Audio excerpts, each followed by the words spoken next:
Hey everyone, welcome back to another revision video of CA Final Customs Revision. आज की video में हम cover करेंगे chapter number 2 that is types of duties. अब इस chapter में जो भी हमें टॉपिक्स कवर करने हैं वो यहाँ पे लिस्टेड है। जैसे जैसे हम टॉपिक कवर करेंगे हम यहाँ पे उसको टिक करते चलेंगे। So let's start with basic custom duty, जिसको हम शॉर्ट फॉर्म में BCD कहते हैं। अब बेसिक कस्टम ड्यूटी होता क्या है? लेट सपोज हमने कोई गुड्स इंपोर्ट करे वर्थ ऑफ 1,00,000 रुपीज़। अब इस पे एक बेसिक कस्टम ड्यूटी लगेगी एट द रेट ऑफ 10%।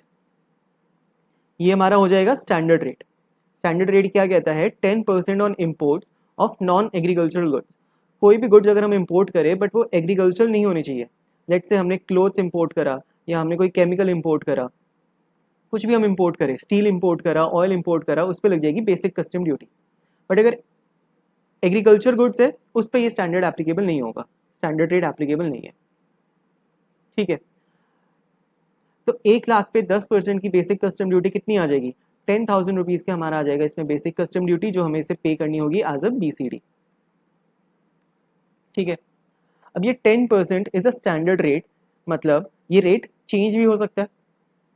अगर क्वेश्चन में स्पेसिफाइड नहीं है तो हम 10% BCD मानेंगे, बट कुछ कुछ गुड्स होते हैं जिसपे 50% टैक्स लगेगा, ड्यूटी लगेगी, 100% लगेगा, तो वो होंगे स्पेशल गुड्स जो हम अलग अलग डिस्कस कर लेंगे जैसे जैसे आएंगे हमारे सिलेबस में। ठीक है, तो this is a standard rate जो हमें याद रखना है। क्वेश्चन में अगर BCD का रेट नहीं गिवन तो हम उसको 10% लेके चलेंगे।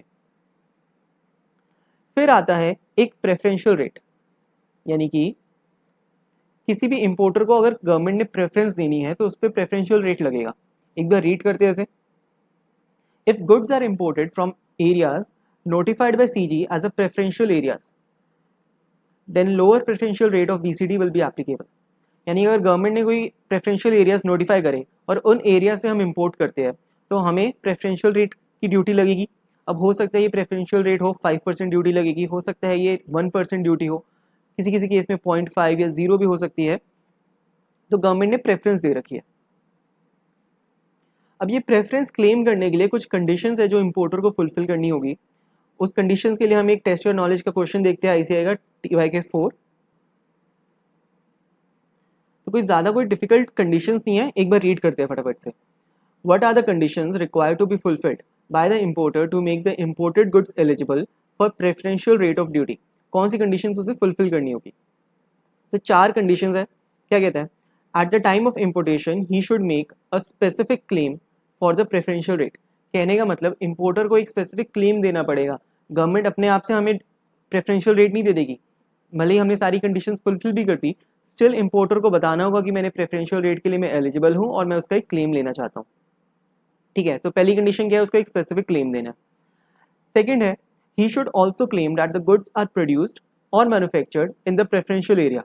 अब CG ने लेट से कोई प्रेफरेंशियल एरिया डिफाइन करा है, लेट से नेपाल या भूटान कह सकते हैं, प्रेफरेंशियल एरिया बना दिया। अब जो गुड्स हम इंपोर्ट कर रहे हैं, हो सकता है हम नेपाल भूटान से ही इंपोर्ट कर रहे हैं, ठीक है, इंडिया में लेके आ रहे हैं, प्रेफरेंशियल एरिया से इंपोर्टेड है, बट वो गुड्स नेपाल या भूटान में ना प्रोड्यूस हुए ना मैन्युफैक्चर, तो ये सेक्शन अप्लाई नहीं होगा। तो गुड्स को प्रोड्यूस भी होना चाहिए या मैन्युफैक्चर हो, यानी कि प्रेफरेंशियल एरिया में वो बने हैं गुड्स। ऐसा नहीं कि यहाँ पे चाइना से गुड्स आए हैं नेपाल में, फिर नेपाल से आ गए इंडिया में। This would not be allowed in this preferential rate of duty. तो 2 कंडीशन जो इंपॉर्टेंट है जो इसे फुलफिल करनी होगी इंपोर्टर को, सबसे पहले एक स्पेसिफिक क्लेम देगी, गवर्नमेंट को बताएगी मैं प्रेफरेंशियल रेट के लिए एलिजिबल हूँ, मैं ये क्लेम लेना चाहता हूँ। सेकंड, जो गुड्स इंपोर्ट करे हैं वो प्रेफरेंशियल एरिया में ही मैन्युफैक्चर हो या प्रोड्यूस हो। थर्ड कंडीशन ज़्यादा काम की नहीं है, कहते हैं the area should be notified to be a preferential area. अब ये तो मोस्ट इंपॉर्टेंट कंडीशन है ही, इंपॉर्टेंट क्या, नेसेसरी कंडीशन है, क्योंकि प्रेफरेंशियल रेट तभी लगेगा जब प्रेफरेंशियल एरिया से हमारे पास आ रहे हैं goods. Fourth one is also not important, the origin of goods shall be determined in accordance with the rules made under the customs tariff act 1975। जो रूल्स होंगे उसके हिसाब से ओरिजिन हम देखेंगे कि ओरिजिन गुड्स का प्रेफरेंशियल एरियाज में है या नहीं है। रूल्स हमारे सिलेबस में नहीं है तो इतना हमें इसमें जानने की जरूरत नहीं है। तो दीज आर द कंडीशंस अगर हमें preferential rate of duty claim करनी है। तो बस बेसिक कस्टम ड्यूटी में और कुछ नहीं है, मेन चीज़ याद रखने वाली यही है कि 10% का स्टैंडर्ड रेट है और प्रेफरेंशियल रेट की कंडीशंस एग्जाम में पूछ सकते हैं, MCQ में, या 2 मार्क्स का एक क्वेश्चन आ सकता है, बाकी इतना इंपॉर्टेंट नहीं है। एक छोटा सा डिस्कशन और करते हैं यहाँ पे। Rates of basic custom duty कहाँ पे दे रखे हैं, जो हमारे ऊपर 10% का रेट है, this is given in section number 2 of CTA। CTA यानी कि कस्टम्स टैरिफ एक्ट 1975। ये कस्टम्स एक्ट नहीं है 1962 वाला। मैंने शुरू में ही बताया था चैप्टर 1 में हम 2 एक्ट्स पढ़ रहे हैं, इस हमारे सिलेबस में 2 एक्ट्स है, एक कस्टम्स एक्ट है और एक है कस्टम्स टैरिफ एक्ट। तो ये रेट्स हमें दे रखे हैं कस्टम टैरिफ एक्ट में ऑफ सेक्शन 2। इसके 2 शेड्यूल है, first schedule and second schedule. First schedule बात करता है इंपोर्ट के रेट्स के बारे में, सेकंड शेड्यूल बात करता है एक्सपोर्ट के रेट के बारे में। और कुछ इसमें जानने की जरूरत नहीं है। कस्टम टैरिफ एक्ट में भी GST की तरह HSN कोड यूज होता है। इंटरनेशनल लेवल में ये 6 डिजिट का कोड है, इंडिया वाले 8 डिजिट का कोड यूज करते हैं। MCQ के लिए पूछा जा सकता है। तो ये तो थी हमारी बेसिक कस्टम ड्यूटी।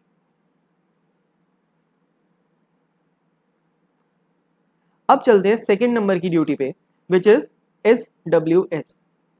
पहले हमने पढ़ी BCD यानी कि बेसिक कस्टम ड्यूटी। SWS का मतलब सोशल वेलफेयर सरचार्ज, यानी कि सोशल के डेवलपमेंट के लिए, सोशल समाज के भले के लिए एक सरचार्ज गवर्नमेंट हमसे कलेक्ट कर रही है।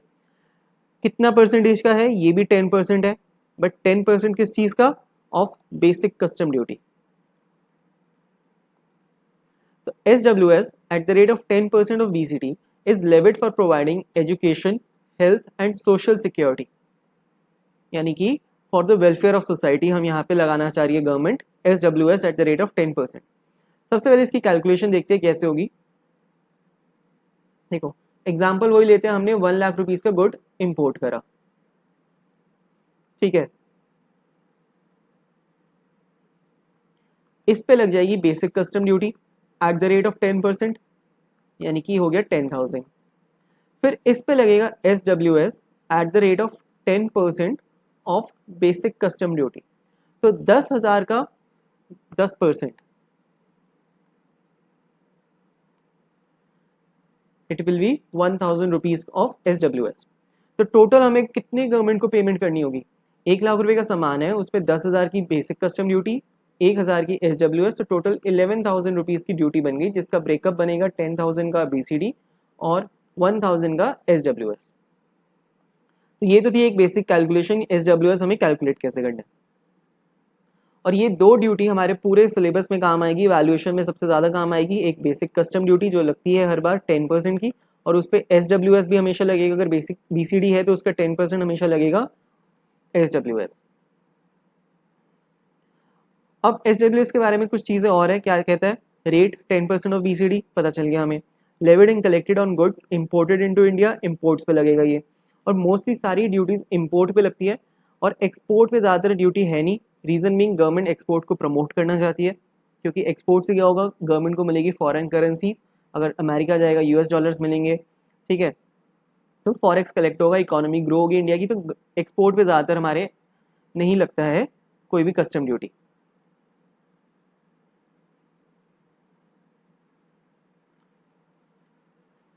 अब SWS में कौन सी ड्यूटीज एक्सक्लूडेड है। अब आने वाले चैप्टर में जो हम पढ़ेंगे, ये सेफगार्ड ड्यूटी, काउंटर वेलिंग ड्यूटी, एंटी डंपिंग ड्यूटी, ये सब ड्यूटीज हमें नहीं लेनी SWS की कैलकुलेशन में, और SWS को भी नहीं लेना। कहने का मतलब क्या कह रहे हैं, लेट्स से 1 लाख रुपीज का गुड है, ठीक है, इस पे बेसिक कस्टम ड्यूटी लगा दी हमने एट द रेट 10%, 10,000 की। हमने देखा SWS लगता है एट द रेट ऑफ 10%, ये हो गया 1,000। अब मोस्ट ऑफ द टाइम या कभी कभी इसमें सेफ गार्ड ड्यूटी या काउंटर वेलिंग ड्यूटी, एंटी डंपिंग ड्यूटी, ये ड्यूटीज़ भी लग जाती है। लेट से कोई 20,000 की है, कोई 5,000 की है, कोई 6,000 की है, तो SWS इस पे कैलकुलेट नहीं करना, इट इज़ एक्सक्लूडेड। SWS की कैलकुलेशन हमेशा बेसिक कस्टम ड्यूटी पे ही होगी। और SWS जो हमने 1,000 का चार्ज करा है, ऐसा भी नहीं करना कि इस पे फिर से SWS लगा दो 10%, तो 1,000 का 10%, 100 रुपीज़ और लगा दो, तो ये एक साइकिल क्रिएट हो जाएगी अगर हम SWS को भी इंक्लूड करते रहेंगे। इसलिए यहाँ पे ये भी लिखा हुआ है कि SWS की कैलकुलेशन में SWS भी नहीं लेना, ठीक है। और एग्जम्प्टेड 2 ड्यूटीज इसमें नहीं आएगी, मतलब ये हो गई GST का इंटीग्रेटेड टैक्स IGST और GST कॉम्पोजिशन सेस। कहने का मतलब SWS में की कैलकुलेशन में it will always be 10% of basic custom duty. ये एक्सक्लूजन इसलिए बनाई है क्योंकि कस्टम्स एक्ट कहता है कि SWS will be calculated on all custom duties, वहाँ पे ऑल लिख दिया और इसलिए बाद में हमने एक्सक्लूजन दे दी कि सब पे नहीं, सिर्फ BCD पे लगेगा। ठीक है, तो ये दो ड्यूटीज हमने कवर करी which is very important, basic custom duty and SWS। तो हमारा बेसिक कस्टम ड्यूटी हो गया और हमारा हो गया है सोशल वेलफेयर सरचार्ज SWS। अब हम स्टार्ट करते हैं additional custom duty which is given in section number 3 of Customs Tariff Act। Additional custom duty को हम कहते हैं ACD, सेक्शन 3 में ये गिवन है। सबसे पहले हम इसका एक बेसिक कंसेप्ट जानते हैं कि ये क्यों लेवी होती है, उसके बाद इसके अलग अलग सेक्शंस है ACD 3.1, 3.3, 3.5 और सबसे ज़्यादा इंपॉर्टेंट है 3.7 एंड 3.9।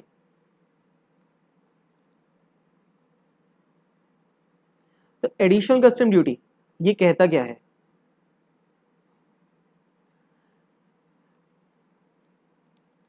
ACD का लॉजिक है कि अगर हम कोई गुड्स, लेट्स से हम कपड़े का एग्जांपल लेते हैं, क्लोथ्स, इसको इंपोर्ट करते हैं,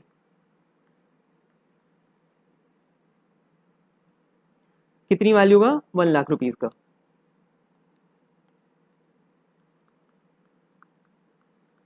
और सेम गुड्स अगर इंडिया में मैन्युफैक्चर हो, ठीक है, 1 लाख रुपए का। अब इंडिया की मैन्युफैक्चरिंग में इस पे हो सकता है कि एक्साइज ड्यूटी लग जाए, सेल्स पे इसका वैट लगेगा, या जब इनकी सप्लाई करेंगे वैट नहीं तो GST लगेगा इस पे। ठीक है, तो ये अलग अलग टैक्सेस इंडिया में एप्लीकेबल होंगे। अब इंपोर्ट अगर कोई करेगा वो बेसिक कस्टम ड्यूटी दे देगा 10% की, उस पर SWS दे देगा 10% का। ठीक है, और यहाँ पे लेट से गुड्स की वैल्यू बन जाएगी 1,11,000। अगर इंडिया में मैन्युफैक्चर करेगा तो ये बन जाएगी 1,20,000। डिफरेंस है, इंडिया वाला सामान महंगा हो गया और जो हमने इंपोर्ट करा वो सस्ता हो गया। अब जो इंपोर्टर है वो इसको सस्ते में बेचेगा, तो इंडियन गुड्स को इंडिया में डोमेस्टिक मार्केट में कोई प्रेफरेंस नहीं देगा। ठीक है, इसलिए गवर्नमेंट ने कंसेप्ट लेके आया कि ACD, एडिशनल कस्टम ड्यूटी, कहने का मतलब अगर सेम गुड्स जो हम इंपोर्ट कर रहे हैं वो इंडिया में अगर मैन्युफैक्चर होता है और जो भी टैक्सेस उस पर एप्लीकेबल है, एक्साइज हो गया, वैट हो गया, GST हो गया, GST कॉम्पनसेशन सेस हो गया, वही रेट और वही टैक्स हम तुम्हारे गुड्स पे, इंपोर्टेड गुड्स पे भी अप्लाई कर देंगे। यानी कि एडिशनल कस्टम ड्यूटी हम लेंगे, और ताकि ये गुड्स पे एक्स्ट्रा बर्डन आए टैक्स का और वो कंपेरेबल हो जाए, एग्जैक्टली तो मैच नहीं करेंगे बट कंपेरेबल हो जाए विद इंडियन गुड्स, फिर कस्टमर डिसाइड कर लेगा कि उसे इंडिया का लेना है कि इंपोर्टेड गुड्स लेने हैं। तो this is a basic concept of additional custom duty. अब इसको एक एक करके हम पढ़ते हैं।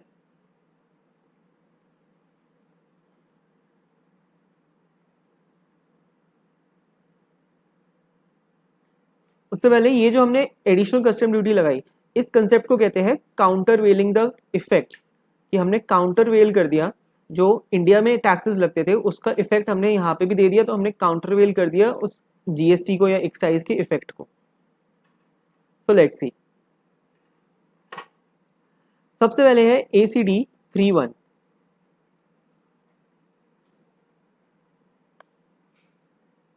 ये कहता है additional duty equal to the excise duty, यानी अगर इंडिया में किसी गुड्स पे एक्साइज ड्यूटी लगती है तो सेम ड्यूटी इंपोर्टेड गुड्स पे भी लगेगी equally. Goods imported into India are also liable to a duty equal to the excise duty which is levied on a like product if the goods are manufactured in India, produced or manufactured in India। ठीक है, अब late से अगर हमने कोई सामान मंगाया वो इंडिया में ना मैन्युफैक्चर होता है ना प्रोड्यूस होता है, इंडिया में बनता ही नहीं, तब उन गुड्स पे एक्साइज ड्यूटी का काउंटर वेलिंग इफेक्ट हम नहीं लगा सकते, उसमें हम एडिशनल कस्टम ड्यूटी नहीं लगाएंगे क्योंकि इंडिया में वो गुड्स है ही नहीं। ठीक है, ये है एक्साइज ड्यूटी। अब एक नोट है कि आफ्टर GST एक्साइज ड्यूटी तो हट गई, excise duty has been restricted to few goods only. कौन से गुड्स है ये हम GST में अच्छे से पढ़ते हैं, कौन से गुड्स है, अल्कोहलिक लिकर हो गया, ह्यूमन कंजम्पशन वाली, इस पे भी एक्साइज ड्यूटी लगती है। पेट्रोलियम पे, petroleum crude, high speed diesel, petrol, aviation turbine fuel हो गया, नेचुरल गैसेज, टोबैको प्रोडक्ट्स, उस पे लगता है अभी एक्साइज ड्यूटी, बाकी सब पे आ गया है GST। तो hence ACD31 is also restricted to the above products. ये जो 5-6 प्रोडक्ट्स है इसी पे ACD31 एप्लीकेबल है एक्साइज ड्यूटी का काउंटरवेल इफेक्ट के लिए, अदरवाइज ये सेक्शन का इतना रेलेवेंस रह नहीं गया। सिमिलरली एक सेक्शन है ACD33, ये कहता है counter balance the excise duty levied on raw materials. वो एक्साइज ड्यूटी थी एक तरीके से फाइनल प्रोडक्ट पे, ये है रॉ मटेरियल पे। ये क्या कहता है, ACD33 is levied to counterbalance the excise duty levied on the raw materials, components and ingredients of the same nature as those used in the production or manufacture of the imported article।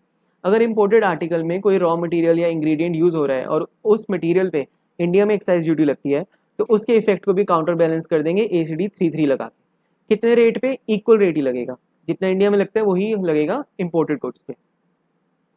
ठीक है, तो same rate लगेगा। CG can levy such duty if it is satisfied it is necessary in the public interest to do so, even if such articles liable to additional duty under subsection 1। यानी subsection 1 के साथ साथ subsection 3 भी हमारा दोनों लग सकते हैं। कहने का मतलब हमारी जो असेसेबल वैल्यू है 1 लाख रुपीस की, इस पे BCD भी लगेगा, SWS लगेगा, फिर ACD31 भी कैलकुलेट करेंगे और उस पे ACD32 भी कैलकुलेट हो जाएगा, 33 भी कैलकुलेट हो जाएगा। बाकी इतना जानने की जरूरत नहीं है क्योंकि सिलेबस में भी इतने इसके क्वेश्चंस नहीं है। रीजन मीन एक्साइज ड्यूटी का ज्यादा कंसेप्ट रह नहीं गया इंडिया में, सिर्फ ये 5-6 प्रोडक्ट्स है। Next duty is ACD35, counter balance the levy of sales tax, VAT etcetera. ये सेल्स टैक्स के को काउंटर बैलेंस करती है। Central government may levy additional duty on imported articles, whether on such article ACD3133 is levied or not, to counterbalance the sales tax, value added tax, VAT, local tax या कोई भी charges on its sale, purchase, transportation in India। कहने का मतलब imported articles में अगर वो goods India में सेल होते हैं, परचेज होते हैं, ट्रांसपोर्ट होते हैं तो सेल्स टैक्स लगता होगा, वैट लगता होगा। अगर लगता है तो इंपोर्टेड आर्टिकल्स पे भी वो लगेगा, CG लगा सकती है ये चार्जेस। ठीक है, वेदर उस पे एक्साइज ड्यूटी वाला लग रहा है नहीं लग रहा कोई मतलब नहीं, ये अलग से हमारा है ACD35। Now it may by notification in the official gazette direct that such imported article shall in addition be liable to an additional duty at the rate not exceeding 4%। Sales tax के लिए rate कितना दे रखा है, 4% से ज्यादा नहीं हो सकता। अब ये होने को 2% हो जाए, 3% हो जाए, 3.9% हो जाए, बट 4 से ज्यादा नहीं जा सकता। और the value of imported article as specified in that notification. तो ये तो थे 3 तरीके की एडिशनल कस्टम ड्यूटी, तीनों ज्यादा इंपॉर्टेंट नहीं है एग्जाम के लिए। रीजन बीइंग एक्साइज और वैट इन सब के कंसेप्ट खत्म हो चुके हैं और ज्यादातर हमारी कैलकुलेशन में यूज होगी ACD37 and 39 which is related to GST। ठीक है,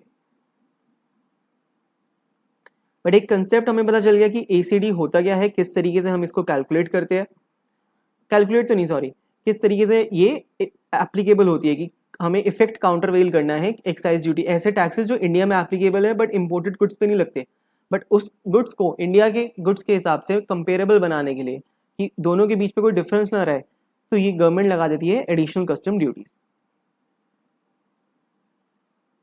ठीक है, अब चलते हैं एक इंपॉर्टेंट ACD37 एंड 39 की तरफ। 37 डील करता है इंटीग्रेटेड टैक्स यानी IGST से और 39 डील करता है GST compensation cess. Compensation cess लगता है मोस्टली कोई लग्जरी आइटम्स पे या कोई सिन गुड्स यानी कि पान मसाला, टोबैको, इन सब चीजों पे लगता है GST कॉम्पनसेशन सेस। ठीक है, तो GST के इफेक्ट को काउंटरवेल करने के लिए बना है ACD37, 39। दोनों ही काफी इंपॉर्टेंट सेक्शन है, यहाँ पे मैंने लिखा भी है दीज आर इंपॉर्टेंट। अभी तक हमने क्या देखा, बेसिक कस्टम ड्यूटी जो लगती है 10% से, एक इस पे प्रेफरेंशियल रेट है जिसकी हमने कंडीशंस पढ़ी अलग से, फिर लगता है SWS 10% ऑफ BCD, फिर 3 ACD पढ़ी, ACD31, 33 एंड 35। अगर इसको याद कैसे होगा, ये ऑड नंबर्स पे चल रही है, 1 के बाद 2 गायब है, 3 के बाद 4 गायब है, ऑड पे है, फिर 5 के बाद 7 है, फिर 9 है, तो ईजिली याद हो जाएगी अगर करनी हो तो। बाकी ACD 3, 7 और 9 ये सेक्शन याद हो तो ज़्यादा इंपॉर्टेंट है। अब इनके अंदर क्या क्या डिटेल्स है वो हम रीड करते हैं. Let's start with ACD 37, which deals with integrated tax. Any article imported into India shall be liable to IGST, यानी कि integrated tax, at such rate not exceeding 40%. IGST का रेट 40% से ज़्यादा नहीं होना चाहिए. तो मोस्टली IGST लगता है 18% का रेट है, मोस्टली कहीं पे 28% का है, बट कोई भी रेट हो 40 से ज़्यादा नहीं होना चाहिए GST का rate. As is levied under the sections of IGST Act on a like article on its supply in India, यानी कि अगर सेम गुड्स अगर इंडिया की सप्लाई में अगर उस पर GST एप्लीकेबल है तो उन गुड्स को अगर हम इंपोर्ट करते हैं तो IGST उस पर लगेगा. ठीक है. GST कॉम्पोजिशन से भी सेम चीज कहते हैं.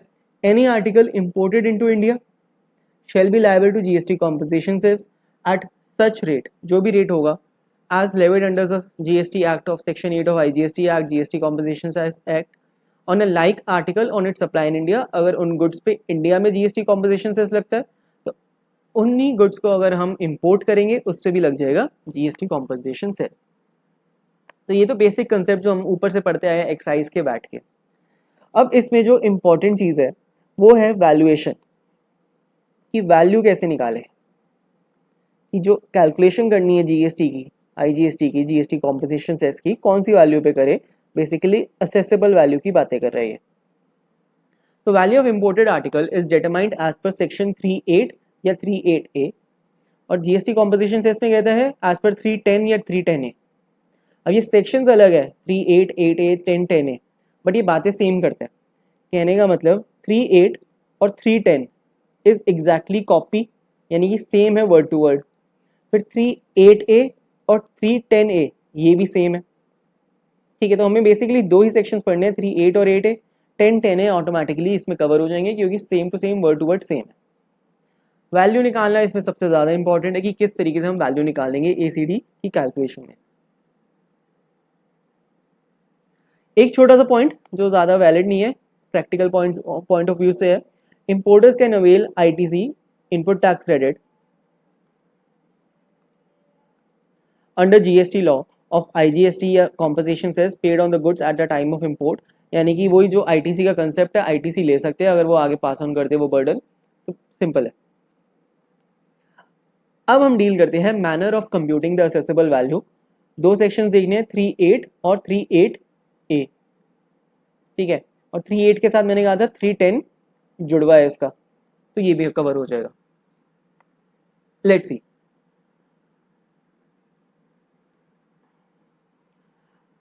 The value shall be aggregate of, aggregate यानी सबका सम मिला के. किस चीज का एग्रीगेट होना चाहिए? The value of imported articles as पर सेक्शन 14 ऑफ कस्टम्स एक्ट. अब सेक्शन 14 हम पढ़ेंगे अपने वैल्यूएशन चैप्टर पे. वैल्यूएशन हम कैसे करेंगे ये सब सीखेंगे हम वैल्यूएशन वाले चैप्टर में, बट वो निकलता है 14 के हिसाब से. फिर इसके आगे रूल्स है. तो हम बेसिकली जैसे हम देखते हैं, हमने जो गुड्स इंपोर्ट करे, हम कह रहे हैं ना 1 लाख रुपए के लेट से हमने इंपोर्ट करे. अब ये 1 लाख कैसे कैलकुलेट हुआ?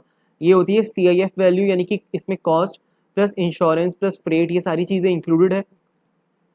ये सब हम सीखेंगे सेक्शन नंबर 14 में वैल्यूएशन के चैप्टर में. बट ये कह रहा है कि ACD 3, 7 या 9 कैलकुलेट करने के लिए इंपोर्टेड आर्टिकल्स की वैल्यू ले लो, जो हमने एसेसेबल वैल्यू हम निकालते हैं एज पर सेक्शन 14. तो हमने ले लिया यहाँ पे असेसेबल वैल्यू अंडर सेक्शन 14, हमने यहाँ पे डाल दी वैल्यू. फिर कहता है any duty of customs chargeable on that article under section 12 of customs act 1962. तो सेक्शन 12 कौन सा था? अपना चार्जिंग सेक्शन जो हमने सबसे पहले पढ़ा था. तो एनी ड्यूटी, अगर कोई भी कस्टम ड्यूटी चार्जेबल है वो भी इंक्लूड हो जाएगी, एग्रीगेट हो जाएगी ACD की कैलकुलेशन में. तो सेक्शन 12 बताते हैं कि BCD लगेगा, SWS लगेगा. ठीक है. तो ये सब भी हम इसमें कैलकुलेट करेंगे, ऐड कर देंगे फॉर कैलकुलेटिंग द GST और GST कॉम्पोजिशन सेस. फिर आता है and any sum chargeable on that article under any law for the time being in force as an addition to and in the same manner as the duty of customs. यानी कि कोई भी सम अगर कोई और लॉ, कोई और act भी कह दे कि वो लगेगा, कि इसकी कैलकुलेशन में और भी चीज़ें लगेगी, तो वो सारी सम वो भी इस पर कैलकुलेट हो जाएगी। ठीक है, लेट से अगर कोई और तरीके का टैक्स हो गया, कोई और सेस हो गया, वो सब इसमें इंक्लूड होगा। कहने का मतलब बीसीडी एसडब्ल्यू तो हमने पढ़ी है, एक होता है एनसीसीडी, ये होता है नेशनल कैलामिटी कंटिजेंट ड्यूटी। ये हमारे सिलेबस में तो नहीं है, बट जैसे होता है कोई नेचुरल कैलेमिटी हो गई, कोई डिजास्टर आ गया, ठीक है, नेचुरल डिजास्टर्स हो गए, तो उसको उसके रिलीफ के लिए गवर्नमेंट हमसे कलेक्ट कर सकती है कि कोई कंटिजेंट ड्यूटी हमें कलेक्ट करनी है। ठीक है, फिर प्रोटेक्टिव ड्यूटी इसमें ऐड होगी, ACD 3135 या 33 जो हमने ऊपर पढ़े थे वो सब भी कैलकुलेट होगा। फिर तीन ड्यूटी जो इस पूरे चैप्टर की इंपॉर्टेंट है, सेफ गार्ड, काउंटर वेलिंग और एंटी डंपिंग ड्यूटी, जो हम आगे पढ़ेंगे, ये तीनों भी इसमें इंक्लूड होगी। इन सब का सम करके जो भी वैल्यू आएगी उस पे लगेगा जीएसटी। कहने का मतलब ये 1 लाख रुपए के हमारे थे कपड़े जो हमने मंगाए थे, एसेसिबल वैल्यू, 10,000 का इस पे लग गया बीसीडी, 1,000 का लग गया SWS, that is 10% of BCD. फिर लेट से 5,000 की एनसीसीडी है, 10,000 की प्रोटेक्टिव ड्यूटी है, ACD 3135 मिला के भी 20,000 हो गया, फिर सेफ गार्ड ड्यूटी, ये सब मिला के हो गया लेट से 50,000। तो इन सब का सम जो भी आएगा, मैं कैलकुलेट नहीं कर रहा, लेट से ये आ गया है 5 लाख रुपीज। ठीक है, अंदाजे से ये 5 लाख रुपए आ गया। अब इस 5 लाख पे जाके ये बन जाएगी वैल्यू फॉर ACD कैलकुलेशन, और इस पे लगेगा 18% का, क्या कहते हैं, ACD 37 या ACD 39 भी लग सकता है, जीएसटी कॉम्पोजिशन सेस, क्योंकि 310 के लिए भी सेम वर्डिंग्स है, तो 310 यूज होता है 39 की कैलकुलेशन के लिए जीएसटी कॉम्पोजिशन सेस। तो ये हमारी वैल्यू बनेगी, इस पे लगेगा 18% का जीएसटी, और फिर जाके वो बन जाएगा हमारा टोटल अमाउंट। ठीक है, बाकी हम क्वेश्चन देखेंगे तो और अच्छे से समझ आएगा क्या क्या कहता है ये। तो एक बार फिर से रीड करते हैं, ऐसे कि कैलकुलेशन कैसे करनी है। The valuation shall be aggregate, यानी कि सबका sum of the value imported as पर सेक्शन 14, यानी कि असेसेबल वैल्यू। फिर कोई भी कस्टम्स एक्ट में अगर कोई भी ड्यूटी चार्ज होती है, चाहे वो NCD, protective, anti dumping, safeguard, वो सारी हम लेंगे। फिर any sum chargeable under any other law, वो सब लेंगे, but it does not include, कौन सी चीज़ नहीं लेनी ये इंपॉर्टेंट है, that is the integrated tax refer to in section 37 and the GST compensation cess refer to in 39। तो जीएसटी की कैलकुलेशन करने के लिए एग्रीगेट में जीएसटी नहीं लेना, ये जीएसटी जो ACD 37 या 39, इसको हमने सम करके फिर नहीं लेना कि 5 लाख पे 18% जीएसटी लेके फिर इस पे हम ACD निकाले। तो बेसिकली वही जैसे SWS में हमने सीखा था कि साइक्लिंग इफेक्ट आ जाएगा इस पे, कि हम 10% बार बार निकालते रहेंगे इसका।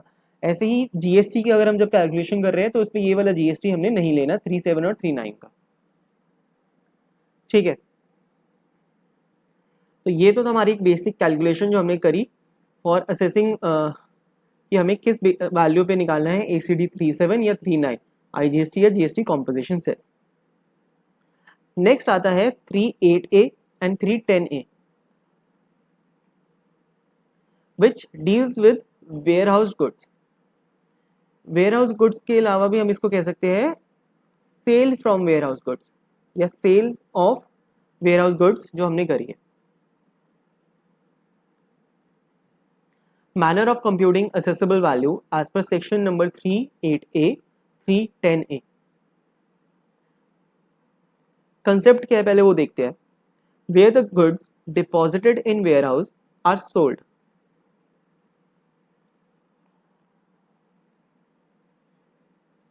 एक एक करके देखते हैं। कोई गुड्स है जो हमने इंपोर्ट करे, हमने इसको होम कंजम्पशन के लिए क्लियर नहीं कराया, बट इसको हमने वेयर हाउस में डिपॉजिट कर दिए।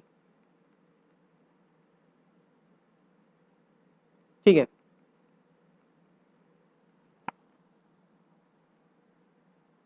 गुड्स इंपोर्ट किसने करे हैं, XYZ लिमिटेड ने, ये है अपना original importer.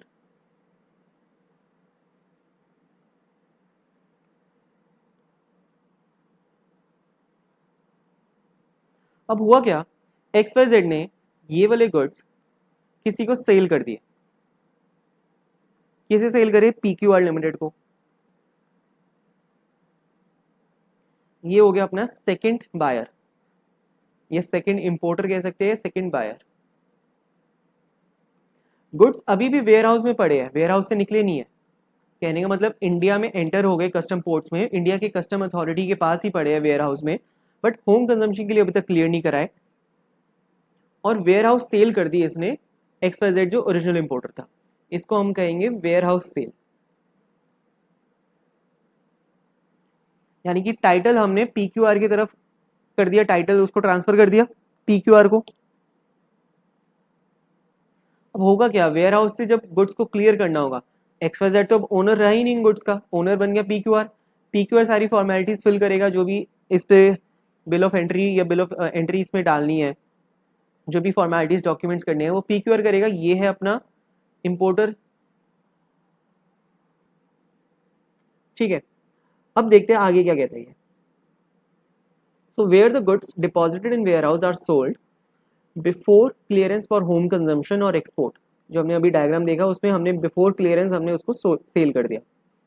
The value of such goods for the purpose of calculating the integrated tax या फिर GST composition cess under section 3739 shall be, किस तरीके से निकालनी है वो देखते हैं।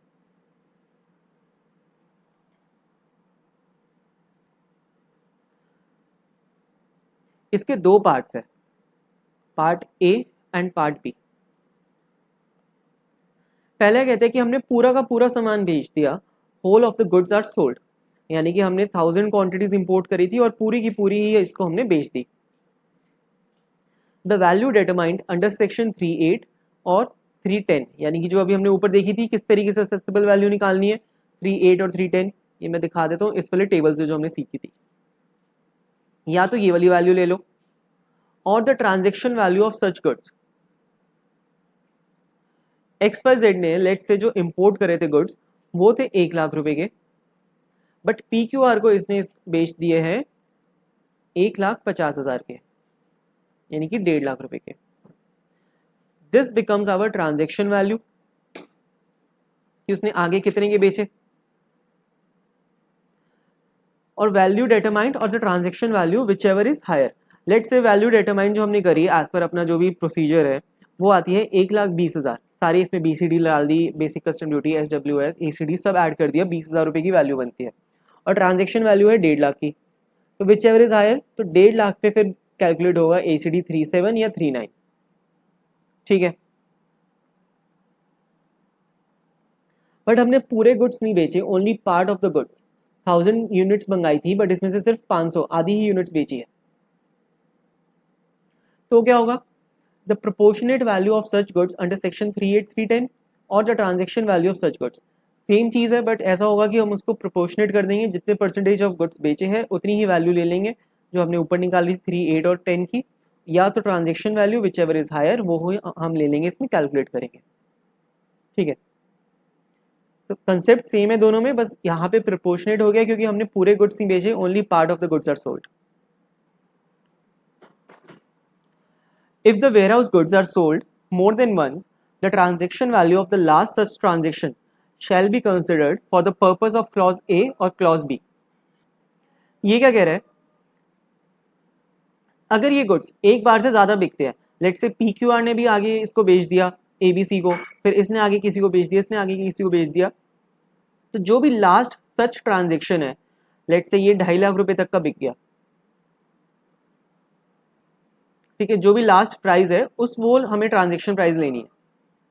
तो ये यहाँ पे एक छोटा सा ये क्लॉज कहता है कि the value of the last such transaction shall be considered for the purpose of clause A और क्लॉज बी। ये तो था कैलकुलेशन, हमें किस तरीके से वैल्यू निकालनी है, फिर उस वैल्यू पे हमारा लगेगा GST या GST कॉम्पनसेशन सेस, जो भी हमारे पास वैल्यू आएगी। अब एक एग्जाम्पल लेते हैं ताकि ये कैलकुलेशन जो भी हमने सीखी है वो हमें समझ आए। सो लेट से हमने कोई गुड्स इंपोर्ट करे जिसकी CIF वैल्यू एज पर सेक्शन अंडर सेक्शन 14, जो असेसेबल वैल्यू है CIF यानी कि कॉस्ट इंश्योरेंस फ्रेट, वो है 45,50,000 रुपीज, ठीक है।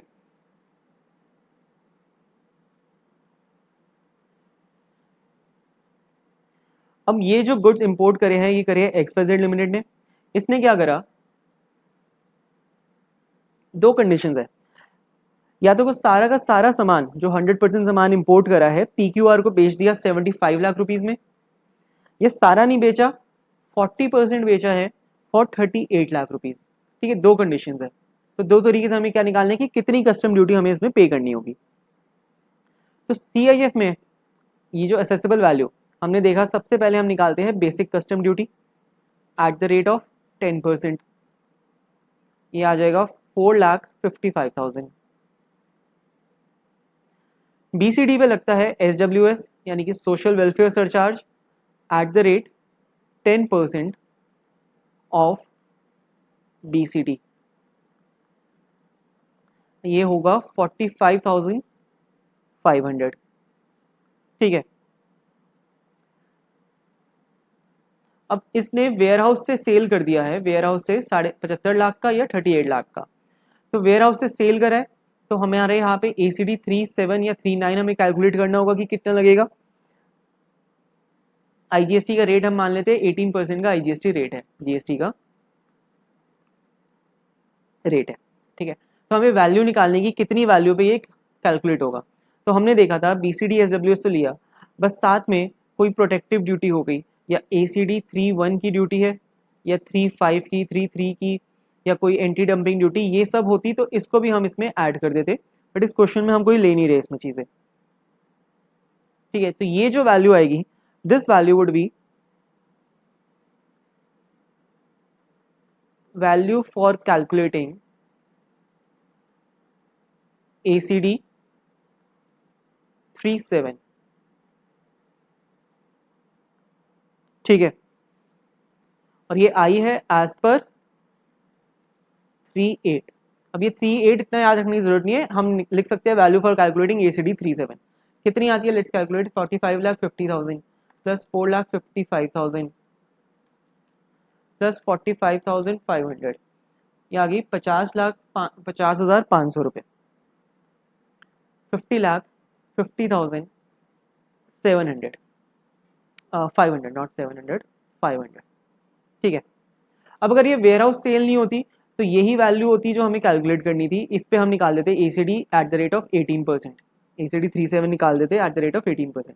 बट ये वेयर हाउस सेल है, वेयर हाउस में हमने देखा था क्या कि दो लेना है, कंपेयर करना है, वैल्यू जो आई है as per ACD 38 and the transaction value. तो this is the value as per 38, transaction value में दे रखी है 75 lakh, which ever is higher, higher 75 lakh पे निकलेगा ACD 37, which would be 75 lakh into में 18%, 13,50,000 का आ जाएगा ACD 37।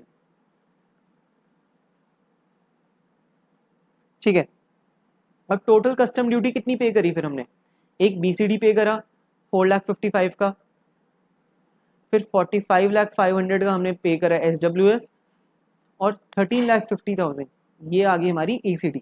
ये तीनों हमारी मिलके टोटल बनेगी कस्टम ड्यूटी जो हमें पे करनी होगी for importing goods worth of 45 lakh rupees. कितना बना ये, 13,50,000 प्लस 4,55,000 प्लस 45,500, तो 18,50,500 रुपये इन तीनों का सम, ये ABC का सम बना, इतनी कस्टम ड्यूटी हमें इन टोटल पे करनी होगी फॉर इम्पोर्टिंग दिस गुड्स। ठीक है, इस तरीके से कैलकुलेशन चलेगी। सिमिलरली अगर ये 40% होता तो हम इसको 40% कर देते, 50,500 का इसका 40% लेते, 50,50,500 का 40% would come to be, 1 second,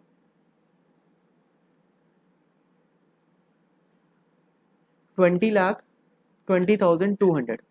ठीक है, और सेल ट्रांजेक्शन वैल्यू है दे रखी है इसकी 38 लाख, क्योंकि पार्ट गुड्स में हमने देखा था प्रोपोर्शनेट वैल्यू लेंगे और compared with transaction value which ever is higher, तो इसकी प्रोपोर्शनेट वैल्यू हो गई 40%, 20,20,200, और 38 lakh which ever is higher, 38 lakh पे 18% का बन जाएगा GST।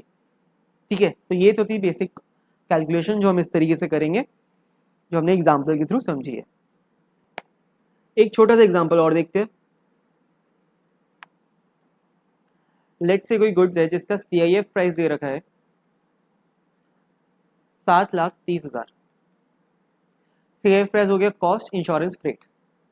अब अगर इसी एग्जांपल में अगर मैं कह दूं कि जो इंश्योरेंस है वो है 50,000 की और जो फ्रेट यानी ट्रांसपोर्टेशन है वो 1,00,000 का, तो ये 1,00,000 और 50,000 ये 7,30,000 में ऑलरेडी इंक्लूडेड है, तो हमें इसमें ऐड नहीं करना होगा। बट अगर FOB प्राइस दिया होता फ्री ऑन बोर्ड तो इसको ऐड करके हम बनाते हैं, इसको हम वैल्यूएशन चैप्टर में और अच्छे से सीखेंगे। तो CIF दे रखा है 730। इसकी बेसिक कस्टम ड्यूटी क्वेश्चन में अगर हम मान लें 60% है, 10% नहीं है स्टैंडर्ड, 60% स्पेसिफाई करता है, तो 60% आ जाएगा 4,38,000। इस पे SWS लगेगा। SWS हमेशा 10% रहेगा ऑफ BCD, चाहे BCD जितना मर्जी हो उसका 10% रहेगा SWS, दैट इज 43,800। इन सब का टोटल बना 12,11,800। एक बार कैलकुलेट कर लेता हूँ, 7,30,000 प्लस 438 प्लस 43,800, 12,11,800। ठीक है, ये तो हमारे पास वैल्यू आ गई एज पर सेक्शन 14। अब इन गुड्स पे इंडिया में IGST लगता है एट द रेट ऑफ 28% और GST कॉम्पोजिशन सेस लगता है एट द रेट ऑफ 15%। तो इम्पोर्टेड गुड्स पे भी सेम चीज़ लगेगी, IGST लगेगा अंडर ACD 37 और कॉम्पोजिशन सेस लगेगा अंडर ACD 39। वैल्यू क्या लेंगे, वैल्यू अंडर सेक्शन 14 हमारे पास आ गई ये वाली, वैसे तो ये है अंडर सेक्शन 14, फिर उस पर BCD ये सब डाला, तो this is the value as पर सेक्शन 38 या 310 जो हमने ऊपर सीखी थी। वेयर हाउस सेल है नहीं तो 810 इसमें लगेगा नहीं, तो इसी वैल्यू का 28% हो जाएगा IGST और 15% हो जाएगा कॉम्पोजिशन सेस। तो 12,11,800 का 28%, इट कम्स टू बी 3,39,304 और 15% हो जाएगा 1,81,770। ठीक है, इससे हमने क्या सीखा, जो ACD 37 या 39 है, ऊपर एक ये यहाँ पे लाइन भी थी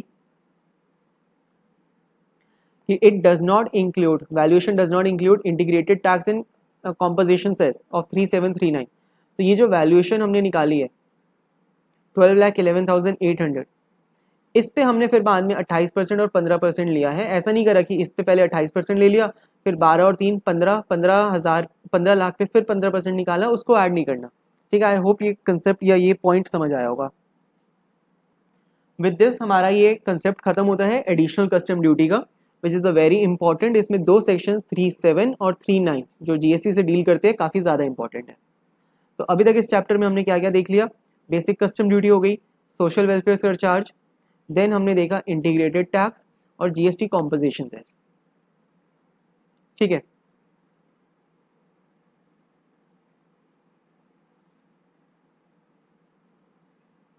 एक लास्ट ड्यूटी इस वीडियो में कवर करते हैं, उसके बाद हम एक नेक्स्ट वीडियो में रिवाइज करेंगे बाकी की ड्यूटीज।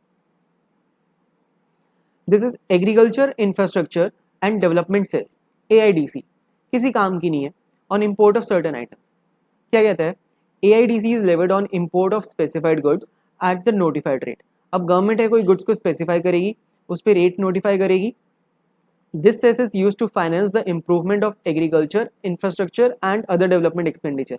गवर्नमेंट हमसे पैसा ले रही है AIDC के नाम से, यानी कि agriculture infrastructure and development cess, ताकि एग्रीकल्चर का इंफ्रास्ट्रक्चर बना सके या डेवलपमेंट कर सके। सिमिलर है ये SWS की तरह कि सोशल वेलफेयर सरचार्ज होता है सोशल एजुकेशन और उसके लिए हेल्थ के लिए, ये ले रहे हैं एग्रीकल्चर के लिए। इसका क्या रेट है क्या नहीं है कुछ जानने की जरूरत नहीं, सिलेबस में कुछ नहीं है, बस एक छोटा सा ये 2 लाइनर से स्टडी मैथ में जो पॉइंट कवर कर दिया, और किसी काम की नहीं है ये ड्यूटी। तो इसके साथ हमारा ये वाला पॉइंट भी खत्म हो गया, agriculture infrastructure and development cess. अब बचता क्या है इस चैप्टर में, एक ये भी हमारा हो गया मैनर ऑफ कंप्यूटिंग वैल्यू, जो हमने 3.8 और 3.8A देखा था, 10 और 10A, जो ACD की वैल्यू थी वो मैनर भी हो गया। 3 चीज़ें मेन बचती है, सेफ गार्ड ड्यूटी, काउंटर वेलिंग और एंटी डंपिंग, और ये इमरजेंसी पावर ये इसी का पार्ट है कि इन 3 ड्यूटीज़ का, और उसके बाद हमारा ये चैप्टर खत्म होगा। तो मिलते हैं किसी नेक्स्ट वीडियो में, थैंक यू वेरी मच।